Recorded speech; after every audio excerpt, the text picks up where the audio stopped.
first thing we do is we sit down with individuals and what are your priorities? What are your priorities? What are your priorities from a financial standpoint? What are your priorities for your kids?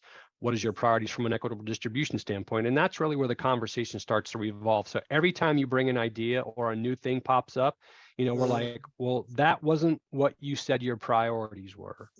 So have our priorities changed from a financial standpoint? Do we, now you're saying you want the house before you didn't want the house. Right. So do we need to rearrange our priorities? So if you can keep them focused on those big picture priorities, and we write them down, just like, Yes. that makes them real. And so we can always bring them back to that. And where we found that's very helpful is usually in mediation, because that's where the curveballs will come.